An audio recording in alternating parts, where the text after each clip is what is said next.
Segredos do ocultismo.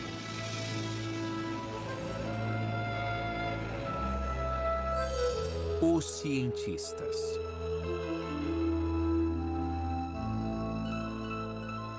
Pode a mente humana afetar o universo, controlar o ambiente ou mesmo o tempo?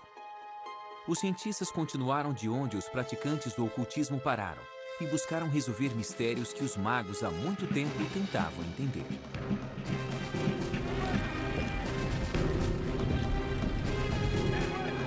17 de março de 1863. John Pelham conduz sua tropa para a Batalha de Kelly's Ford, na Virgínia. Pelham é lembrado por sua coragem, mas essa foi sua última batalha. Mais de um século depois, em Illinois, Margaret Barrett sente uma dor terrível na cabeça. Teriam essa enfermeira do meio oeste e um major da Guerra Civil alguma conexão? Margaret acredita que foi o major numa vida passada. Quando as pessoas têm uma experiência com vidas passadas, a verdade é inquestionável. É uma prova autoevidente. Qualquer um pode duvidar da existência dessa vida passada, menos a pessoa que a experienciou. Você não pode tirar isso dela. Ela sabe. A maioria pensa diferente, mas homens como Isaac Newton, Galileu e Carl Jung são responsáveis por alguns dos maiores avanços na ciência, que um dia foram considerados misticismo. Como saber se coisas que vemos hoje como sobrenaturais e inconcebíveis não se mostrarão ciência totalmente legítima daqui a 50 anos? Desde a Renascença, os cientistas foram muito além das fronteiras estabelecidas. Antes da era da tecnologia, os cientistas confiavam na crença e na intuição. Os primeiros ocultistas acreditavam que o universo era um campo de consciência que eles acessavam para decifrar a obra dos deuses. Achamos que estamos separados uns dos outros, mas nós somos parte de um vasto universo. Essa é a ideia central que os magos ocultistas tinham. Eles expressavam muito bem quando diziam, assim no céu como na terra. Significa que não importa para onde olhemos, os padrões são os mesmos. No nível microscópico, no nosso nível ou no nível cósmico. Aqueles magos acreditavam que o universo e a mente estavam ligados.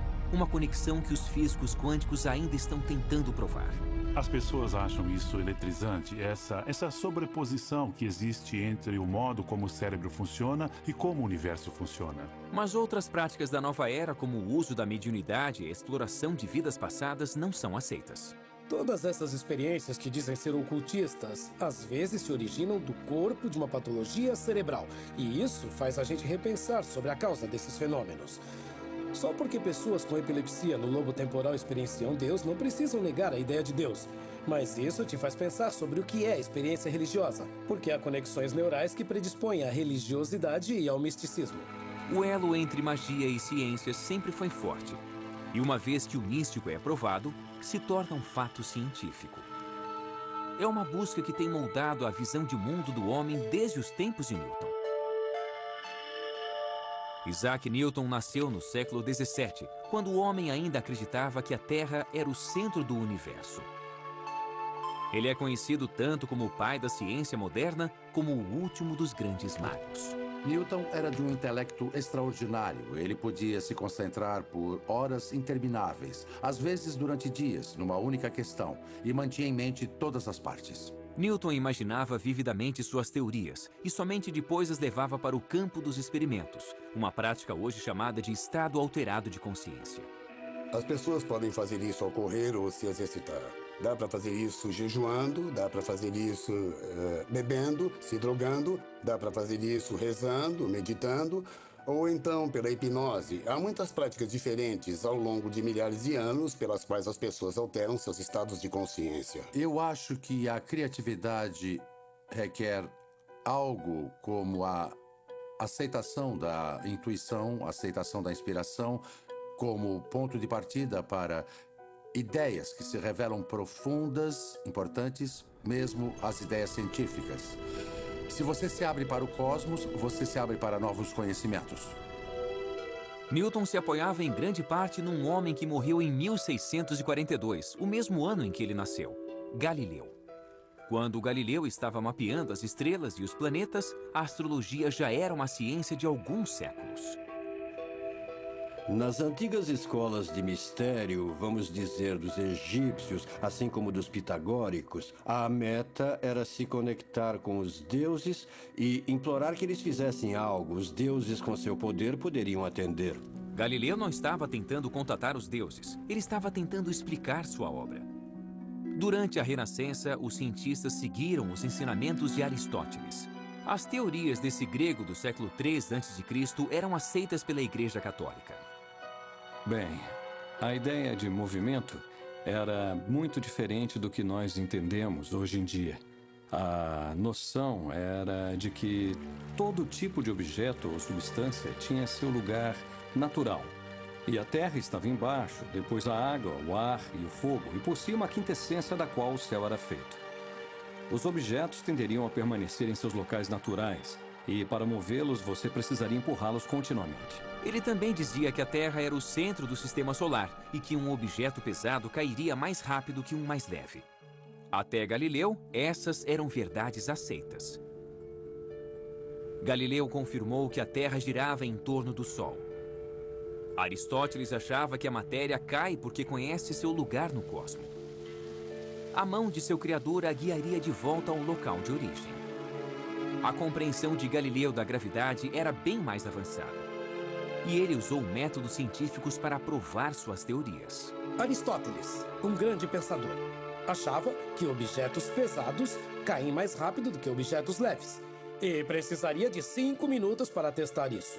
Tudo o que ele precisava era de 5 minutos para subir numa casa, pegar uma rocha, uma ervilha e jogá-las ao mesmo tempo. Ele nunca testou. A razão é que o conceito de experimento é estranho para a mente humana. Mas não para Galileu. Ele fez o experimento e viu que eles caem no mesmo ritmo. É por isso que pensamos em Galileu como um grande gênio. Porque ele mesmo disse, podemos fazer perguntas sobre a natureza, não ter noções pré-concebidas. Podemos começar nos perguntando, o que acontecerá se eu jogar a rocha e a ervilha? E veja só, ele descobriu algo contraintuitivo, que qualquer um pode testar e verificar. Galileu desacreditou completamente a sagrada visão de mundo aristoteliana endossada pela Igreja e pagou caro por isso. Os cardeais da Inquisição rejeitaram suas teorias. Ele continuou publicando e por isso foi considerado culpado por heresia. Galileu foi condenado à prisão domiciliar em 1633 e passou o resto da vida sob a vigilância da Inquisição. Levou 350 anos para a Igreja admitir que estava errada. Nesse meio tempo, Newton havia confirmado as conclusões de Galileu. Isaac Newton era fascinante. Ele nasceu num dia de Natal, era filho de uma viúva. Ele foi criado em um ambiente um tanto austero até sair para a universidade e jamais abandonou a academia. Ele estudou pelo resto da vida. Desde jovem, estudou tudo que havia disponível para estudar. A Renascença havia se alimentado da redescoberta de textos perdidos dos antigos gregos e dos ocultistas. Acadêmicos como Newton se empenhavam para descobrir novas ideias na ciência, religião e magia. Newton não era apenas um cientista, era um alquimista declarado. Muitos dos homens mais brilhantes da história, inclusive Isaac Newton, foram para a alquimia, foram atrás de várias questões ocultas porque queriam descobrir como as coisas funcionam e queriam ir tão longe quanto precisavam para satisfazer suas mentes curiosas. Na época de Newton, não havia grande distinção entre magia, espiritualidade e ciência. Os cientistas usavam qualquer método para expandir seus conhecimentos. Ele gastou anos procurando pela joia mais preciosa da alquimia, a pedra filosofal. A pedra não era uma gema concreta, mas um nível mais elevado de consciência que levaria a novas descobertas científicas e espirituais. Sozinho em seu quarto com experimentos alquímicos, Newton ficava dias sem comer ou dormir. Quem estuda a criatividade diz que há vários estágios. Primeiro é preciso aprender tudo o que der. Depois deixar tudo isso incubado, como que borbulhando dentro de você. Depois vai se tornar algo como uma inspiração. Era o que os alquimistas tentavam fazer na época e o que Newton fez com tanto sucesso. Newton partiu do desafio de Galileu de refutar Aristóteles. Quando ele se concentrou na teoria de Aristóteles dos objetos em queda e da órbita dos planetas, ele chegou à mais importante descoberta da física, a gravidade. Isso mudaria tudo. Quando Newton pensou na gravidade, ele teve que conceber a ideia de que dois corpos podem atrair um ao outro à distância. E ainda hoje nós lutamos para entender como isso acontece. Quero dizer, como é que o Sol sabe que Júpiter está ali? Ninguém sabe. O ramo emergente de cientistas empiristas se sentiu desconfortável com a ideia de que um objeto pode afetar outro objeto sem tocá-lo, sem estar conectado com ele de algum jeito. Mas eis que Newton surge com uma teoria matemática que se encaixa perfeitamente nas observações astronômicas, mas que requer que haja uma força entre dois objetos diferentes quando não há nada entre eles. Ele basicamente se baseava na ação à distância, não importando o quanto isso incomodasse a ele mesmo ou qualquer outro. Newton também foi o primeiro a descobrir as propriedades da luz e acreditava que a luz era composta de partículas. A visão aristotélica de mundo não aceitava a ideia de átomos, de componentes indivisíveis dos objetos. Mas fica bem claro nos textos de Newton sobre a luz que ele teve algumas ideias definidas sobre isso. Ele pensou na luz como uma corrente de minúsculas partículas movendo-se rapidamente, corpúsculos, como ele a chamou. Em 1687, Newton publicou sua obra-prima, Principia, e se tornou uma sensação internacional. Nesse livro, ele desenvolveu suas 3 leis do movimento: a lei da inércia, a relação entre força e movimento e a última regra: para toda ação, há uma reação oposta e de igual intensidade. Em 1660, um espectro do passado assombrava Londres: a peste negra. 70 mil pessoas morreram e logo depois houve o grande incêndio. Mas em meio a esse tumulto, havia uma sede por ciência. Em 1660, um grupo de elite de cientistas britânicos formou a Sociedade Real, a primeira organização da história devotada à ciência. A Sociedade Real começou como uma espécie de clube dos inteligentes. Eles se reuniam e discutiam todo tópico concebível. Talvez fosse um pouco arriscado, é claro, porque a todo momento a Inglaterra tinha espasmos de repressão religiosa. A ameaça da igreja não os deteve. O próprio Newton liderou a Sociedade Real por 24 anos, mas este foco quase místico iria inspirar uma nova geração a olhar para o universo interior. O cérebro humano, olhado superficialmente, é uma máquina bem ajustada de neurônios e nervos perfeitamente sincronizados para movimento, aprendizado ou até defesa. Mas o cérebro não tem apenas impulsos elétricos. Esse órgão notável contém pensamentos, memórias e alguns diriam até mesmo a alma. A descoberta da gravidade por Newton transformou a maneira como a ciência entendia o universo, mas outro membro da Sociedade Real, Thomas Willis, estava prestes a superar Aristóteles em outro campo, a medicina. Willis começou a primeira exploração científica do cérebro e de seu software, a mente. Thomas Willis foi um físico inglês. Ele descobriu como estudar o cérebro, o que era difícil de fazer, porque o cérebro deteriora poucas horas depois da morte.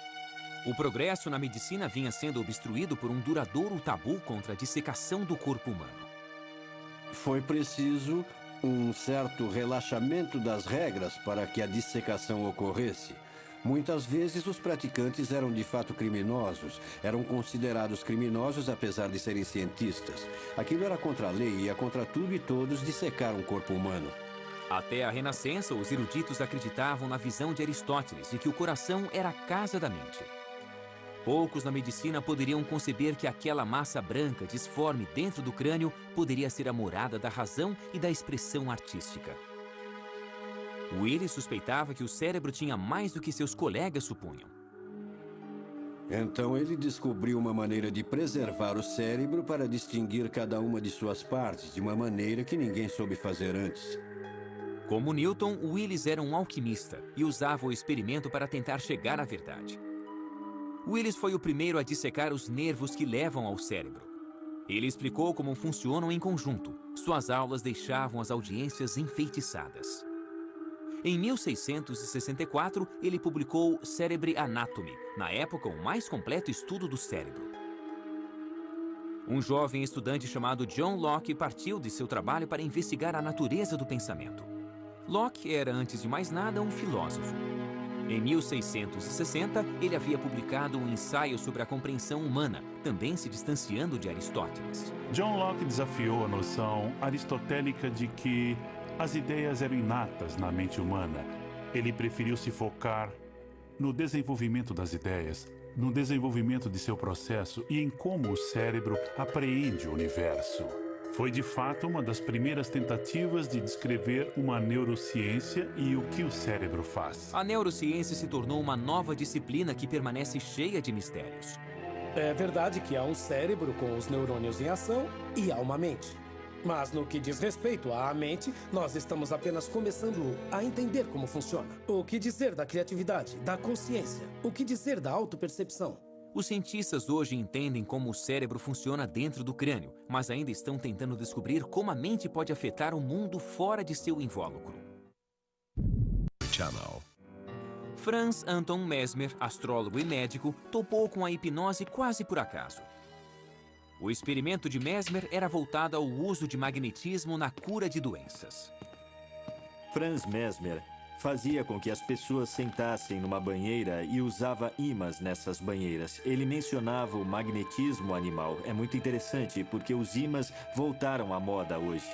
E médicos vêm usando o eletromagnetismo como tratamento. Primeiro, Mesmer acreditou que os ímãs externavam a força invisível do magnetismo animal.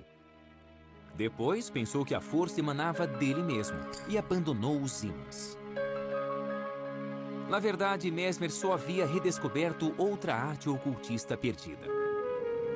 O primeiro registro de hipnose induzida num papiro que está no Museu Britânico se deu na corte de Quéops, no Egito, mais de 5.000 anos atrás.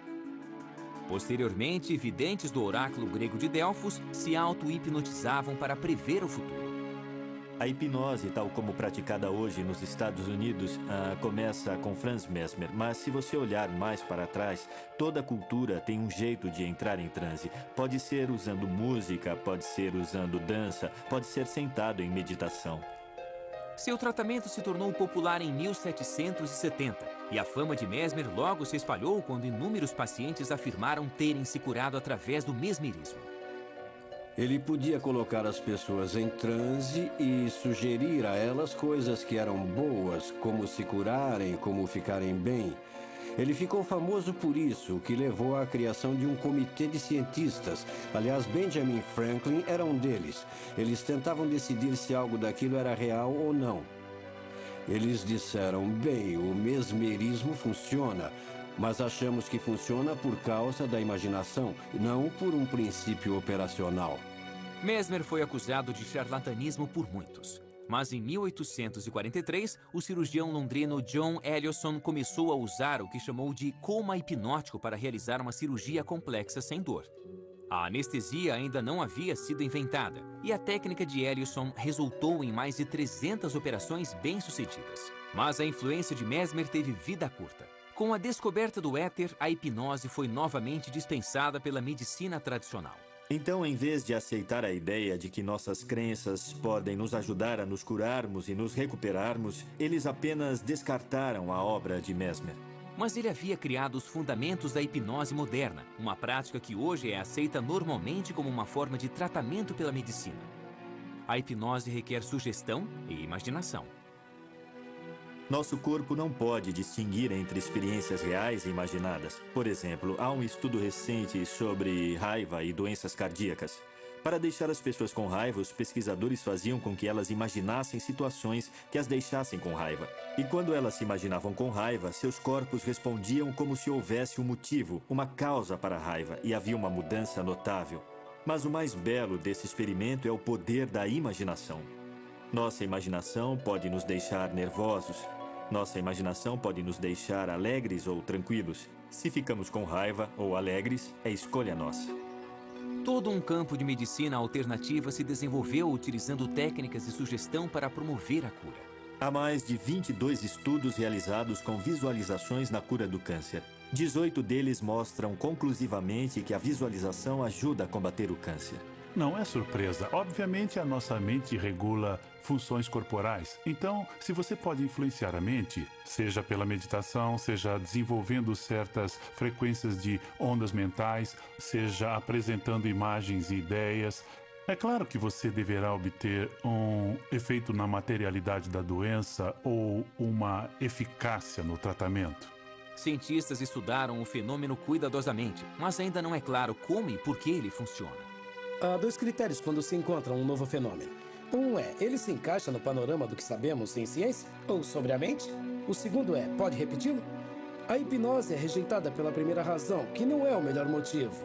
Ou seja, como situá-la no que sabemos sobre mente e cérebro? O que é hipnose? Como você entra na mente de alguém e o faz abanar a mão ou agir como um bobo? Não faz sentido. Rejeite. Mas e o segundo critério, repetibilidade? Você pode repeti-la até em centenas de pessoas. E isso vem nos desafiando há uns 100 anos. Sabemos que é um fenômeno válido, perfeitamente legítimo, mas só não temos uma explicação para ele. Antes de Mesmer, os médicos lutaram por séculos para entender os problemas que eles viam em seus pacientes e que não podiam ser explicados pela ciência médica da época. Em 1885, a humanidade estava mudando. Carl Benz havia criado o primeiro veículo movido a gasolina. O Dr. Sigmund Freud estava numa grande empreitada, tentando resolver os problemas emocionais de seus pacientes. Ele tentou a hipnose. Colocando seus pacientes em transe, ele descobriu que eles se lembravam de traumas do passado. Os físicos haviam desenvolvido uma nova compreensão sobre a energia. Ela não podia ser destruída, apenas transformada. Freud se inspirou nessa descoberta.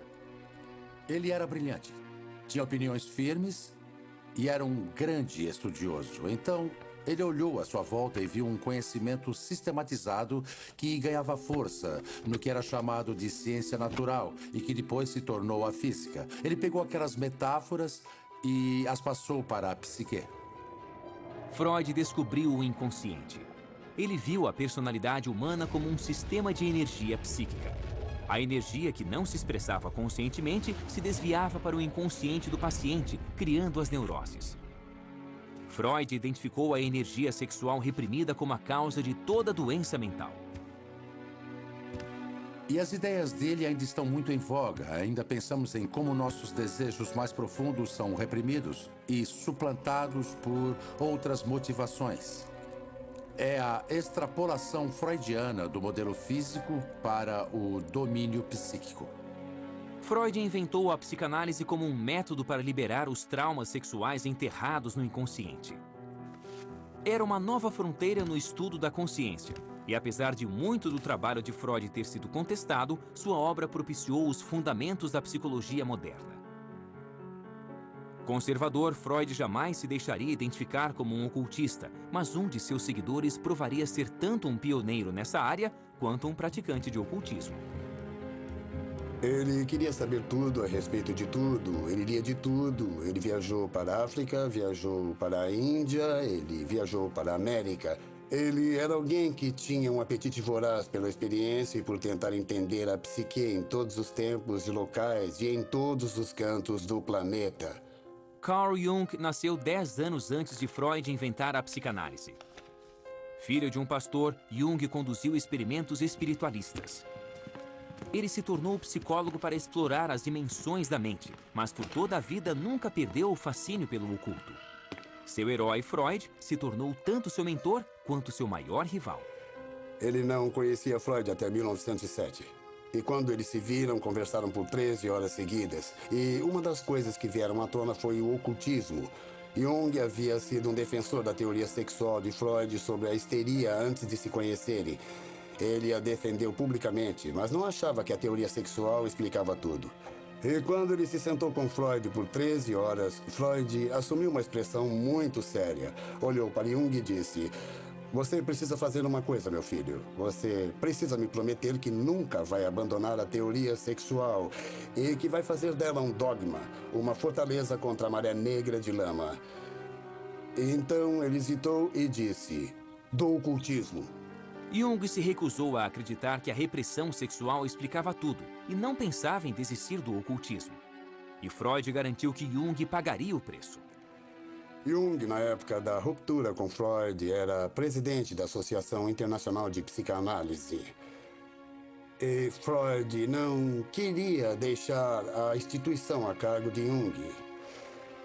Então, nos bastidores, quase numa prática ocultista, ele formou um pequeno comitê e deu a cada um dos membros um anel e fez com que cada um jurasse segredo. Então, eles começaram uma certa conspiração para se livrarem de Carl Jung. Depois de romper com Freud, Jung caiu numa depressão de 6 anos. Ele se retirou para sua casa de campo em Bollingen. Como Newton, muitos séculos atrás, ele estava em busca de sua própria pedra filosofal. Ele lutou contra sua depressão e emergiu com um novo tipo de psicologia, imbuída de pensamento místico. Ele usou cartas de tarô, usou astrologia. Mas mais importante do que cartas de tarô ou astrologia é que Carl Jung acreditava na intuição. Jung disse uma vez: o que o terapeuta faz é por seu paciente em contato com a intuição. E quando o terapeuta faz isso, seu trabalho está feito. Durante seu retiro, Jung concluiu que era pela astrologia, a alquimia, a mitologia e o I Ching que os primeiros magos investigavam a consciência humana. E deu seu grande salto, vendo a psique como um campo de energia muito maior do que a personalidade individual. Ele a chamou de inconsciente coletivo. O inconsciente coletivo inclui todas as coisas que não nos são pessoais, que nos transcendem, que são os conteúdos transpessoais e impessoais do inconsciente, que Jung chamou de arquétipos. São componentes tipicamente humanos, que não têm nada a ver conosco pessoalmente, não dizem respeito a experiências pessoais, não são sobre nossa mãe ou nosso pai, são sobre nossa própria ideia de mãe e pai. Tanto Jung como Freud praticaram os estados alterados da consciência usados por magos para obter seus maiores insights. Para Freud, era um método de associação livre. Para Jung, era um método de imaginação ativa, onde você deliberadamente induz a fantasia e fala sobre aspectos de você que estão personificados em formas imagéticas. É como no ocultismo, na mediunidade ou nas sessões, pensando que você fala com os mortos, quando na verdade você fala consigo ou com diversos eus interiores. Freud havia isolado a personalidade num pacote de neuroses, guiado apenas pela repressão sexual, ao passo que Jung levou o individual a um patamar maior, um lugar mais vasto da humanidade, com sentido e continuidade. Nós temos tanto o inconsciente pessoal como o inconsciente coletivo. O inconsciente pessoal está mais alinhado com a nossa alma e o inconsciente coletivo é a sabedoria, os arquétipos, os mitos, as universalidades que qualquer um pode tatear. Então todos temos nosso caminho pessoal e todos temos um caminho coletivo. As ideias de Jung inspiraram muitas práticas da nova era. A mediunidade pode talvez vir de algo como o inconsciente coletivo de Jung. Provavelmente a maioria dos médiuns diria que vem de um nível mais alto de sabedoria. E talvez seja a mesma coisa. Sem dúvida, esse é um conceito que se relaciona com o inconsciente coletivo. Mas a apresentação típica é como se uma entidade, uma alma desencarnada, um grupo delas que existisse em outra dimensão, decidisse nos ajudar ao incorporar sua sabedoria num de nossos amigos ou vizinhos. Durante séculos, o estudo do universo e da mente foram disciplinas separadas. Em 1905, com 30 anos de idade, Jung conheceu um jovem alemão que trabalhava como escriturário num escritório de patente suíço, Albert Einstein. De certa forma, Einstein tinha um coração místico. Quando criança, ele havia observado os movimentos da agulha de uma bússola e jurou que um dia iria conhecer a mente de Deus. Como Newton, ele entrava em estados alterados da consciência que chamava de exercícios mentais e intuitivamente chegou às suas descobertas. Somente mais tarde, Einstein iria retomá-las com fórmulas e provas. Naquele ano, Einstein publicou 5 artigos sobre a nova física no jornal Annalen der Physik.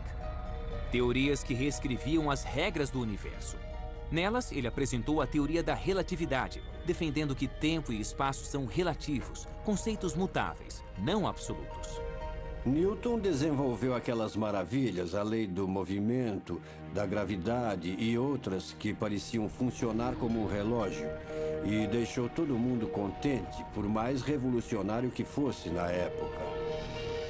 Porque descobria-se que o mundo, o universo, era como um relógio gigante e que tudo funcionava de maneira ordenada. Einstein apareceu e disse, bem, isso pode ser assim, mas também é relativo. E virou tudo de ponta cabeça de novo. Nas notas autobiográficas de Einstein, ele pedia a Newton que o perdoasse por revolucionar a ciência da física. Einstein, enfim, resolvia a contradição que o Newton havia observado no comportamento da luz.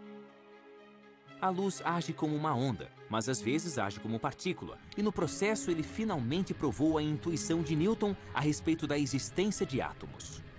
O efeito fotoelétrico, como é chamado, se você direcionar um feixe de luz contra uma peça de metal, vai arrancar elétrons. E a teoria das ondas não dá conta dos detalhes de como isso acontece.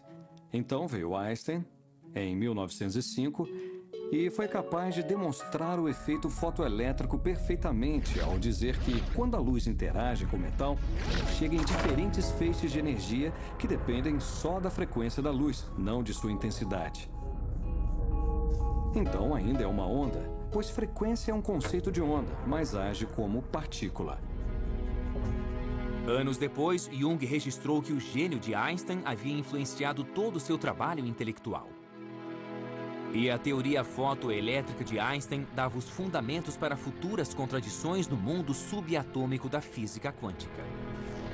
A consciência parecia afetar o universo.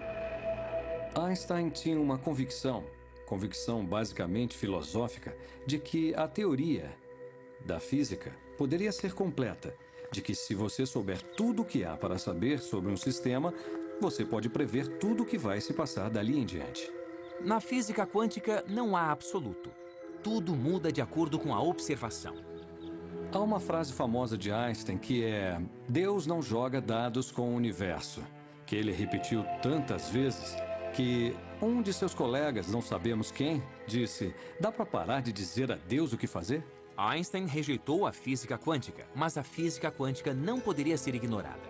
Os conceitos do ocultismo iriam ajudar a entender algo sobre esse território não mapeado. Para o novo ramo de físicos quânticos, a própria mente tinha um papel integral. O comportamento da matéria depende completamente do observador.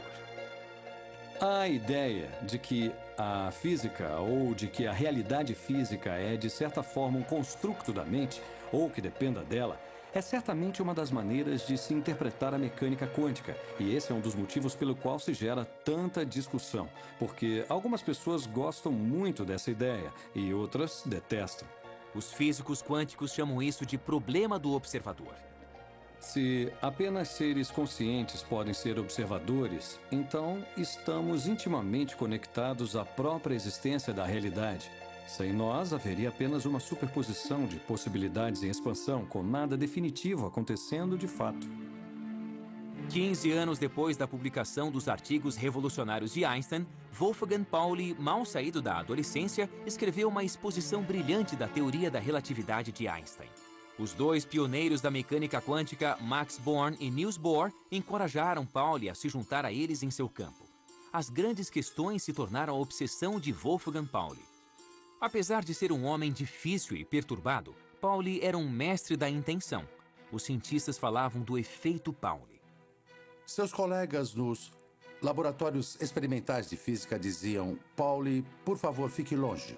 Porque assim que ele chegava no laboratório, todos os experimentos paravam de funcionar. Eles diziam até mesmo que se Pauli chegasse à cidade num trem, os experimentos iriam parar de funcionar.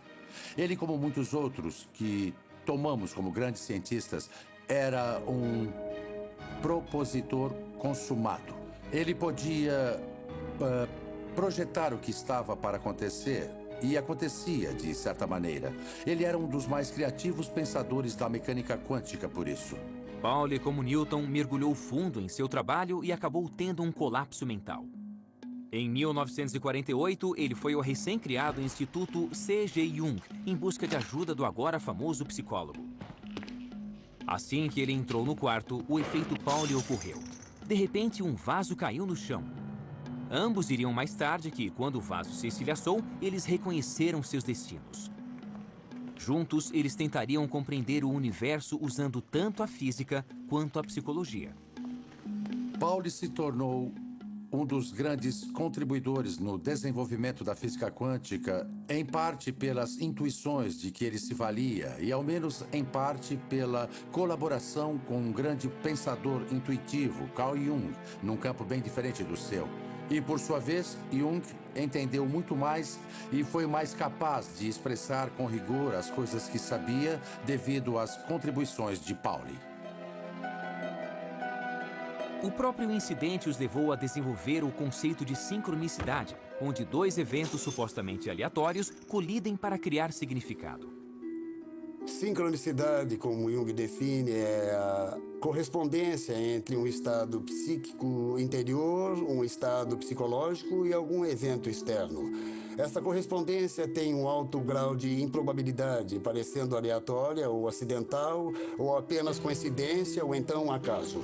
Jung e Pauli combinaram seu brilhantismo e sua intuição e chegaram a uma teoria do universo. Se a matéria se comporta de acordo com a observação, teriam os homens feito sua própria realidade?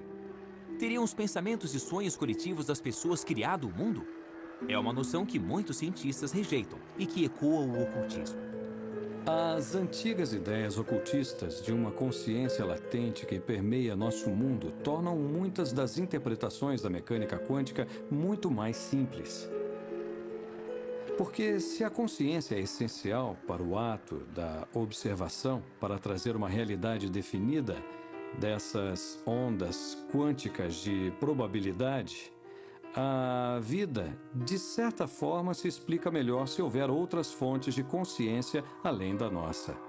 A última tentativa de se unificar as teorias de campo de Einstein é a teoria das cordas, que casa a física de Newton com a física quântica em uma nova teoria da gravidade. Teóricos das supercordas acham que no menor nível imaginável, toda a matéria é feita de cordas vibráteis. As diferenças nas observações em física quântica não viriam do inconsciente criando o universo, mas de pequenas variações nas vibrações. A teoria das cordas unifica o pequeno e o grande. Nós temos a teoria de Einstein da relatividade geral, que é uma teoria para a força gravitacional e funciona muito bem para explicar o universo em larga escala. Nós temos a mecânica quântica, que é a teoria do muito pequeno, que também funciona extremamente bem. O problema é que essas teorias não são compatíveis. Você não consegue chegar a uma teoria de gravidade quântica por nenhuma das abordagens convencionais. A teoria das cordas parece extremamente promissora, porque é essencialmente uma teoria quântica. Se for provada, implica num fascinante reino de universos paralelos e múltiplas dimensões. O que a teoria das cordas faz elegantemente é dizer, ok, existem essas coisas minúsculas chamadas cordas de que são feitas todas as outras partículas que existem no universo. E essas cordas são apenas energia. Portanto, se nós descemos para a mais minúscula partícula ou menor elemento do que existe, já que se trata apenas de energia, podemos pensar em nós mesmos como mera energia, o que seria satisfatório para muita gente. Pode-se ver isso de uma maneira religiosa, química ou física. Mas essas teorias talvez nunca sejam provadas. Os cientistas afetaram nosso mundo com um trabalho que no começo parecia magia. Em 1895, Conrad Rankin fazia experiências com raios catódicos quando notou um brilho verde numa tela pintada em sua bancada. Mas o raio catódico estava coberto com papel preto, o que significa que os raios invisíveis atravessaram o objeto sólido. Investigando mais, ele descobriu que os raios podiam atravessar a pele, revelando os ossos da mão de sua esposa. Imagine a reação das pessoas. Aqui tem... Bom, tente imaginar que tem uma mesa e tem uma gaveta. E dentro dela tem um filme. Eu vou passar esses raios misteriosos por sua mão e você vai ver os seus ossos. Bom, as pessoas diriam que isso é sobrenatural, é ocultismo. De fato, ninguém acreditou nele. E ele disse, não vou publicar numa revista científica porque parece ocultismo. Então vou publicar num jornal. E ele publicou a mão da esposa no jornal. Dava para ver os ossos da mão e ele entrou para a história. A obra de Rankin poderia facilmente ter sido rejeitada. Será que outras crenças ocultistas se tornarão ciência? Nascida na Inglaterra, Margaret Barrett tinha pouco conhecimento da Guerra Civil Americana, mas se sentiu impelida a estudá-la. Um dia, ela se deteve sobre uma foto de John Pelham e notou uma enorme semelhança. Pelham, o galante, como era conhecido, foi morto pelas tropas da União aos 24 anos. Estaria ele vivo em Margaret? Margaret sofria de enxaqueca crônica. Ela fez uma cirurgia cerebral para o que eu acredito que fosse a mesma lesão da qual John Pelham morreu. John Pelham morreu quando uma bala explodiu na parte de trás da cabeça e atingiu o crânio. Margaret teve o mesmo problema que a levou à cirurgia cerebral. Então, o que fazer com a crença de Margaret na aparente conexão entre a morte de Pelham e seu problema? Quando conduz uma regressão a vidas passadas, a primeira coisa é tentar criar uma ponte.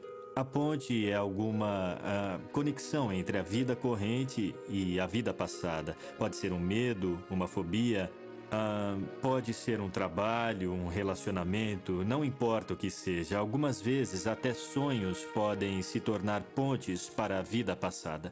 Uma vez feita a história completa dessa pessoa, eu passo a hipnotizá-la. Então, o que tentamos fazer com a regressão é ajudar a pessoa a aprender sobre suas vidas passadas, para que elas não cometam os mesmos erros na vida corrente. Nós guardamos marcas dos que viveram antes de nós? Nós temos a ação e a inteligência à distância. A questão é que temos de nos conectar a isso, temos de estar conscientes dessa possibilidade. Desvendar as vidas passadas pode um dia ser tão corriqueiro quanto os raios-x? A maioria dos cientistas rejeita a ideia.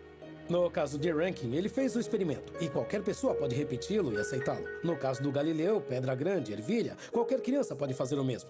Mas isso não vale para tudo. Pegue a velocidade da luz, que Einstein diz que é finita. Precisamos de experimentos muito detalhados e quantitativos para provar que é correto.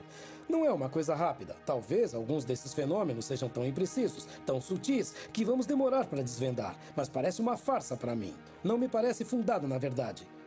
Se você não pode testar uma proposição, se não há como testá-la, não faz parte do nosso conhecimento. O progresso tem sido alcançado por inovadores que querem ir mais além do que a realidade aceita. De maneira interessante, é como se a evolução fosse um tipo de revolução, podemos dizer, pois ela revolve sempre o mesmo tipo de ideias, expressas de maneiras diversas, com novas ferramentas para sondar mais profundamente o âmago do conhecimento. Mas, feitas as contas, nós estamos ainda olhando para o mesmo quadro, o mesmo universo, com a esperança de refinar um pouco mais a compreensão. Nós ainda trabalhamos de mãos dadas com os antigos magos. Hoje, a mente é tão misteriosa quanto o universo foi um dia. Poderão um dia os cientistas descobrir que os homens criaram sua própria realidade? Nós vamos alcançar alguns grandes avanços através da ciência, mas virão da ciência olhando para o que alguns podem chamar de oculto. Há certas coisas que eu acho interessantes nas crenças da nova era, porque eu acho que elas explicitam coisas que a ciência não pôde alcançar ainda.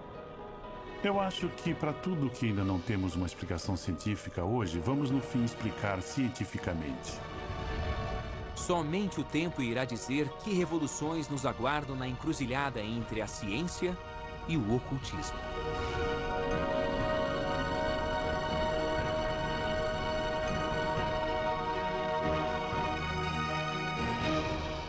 Versão brasileira, Tempo Filmes, São Paulo.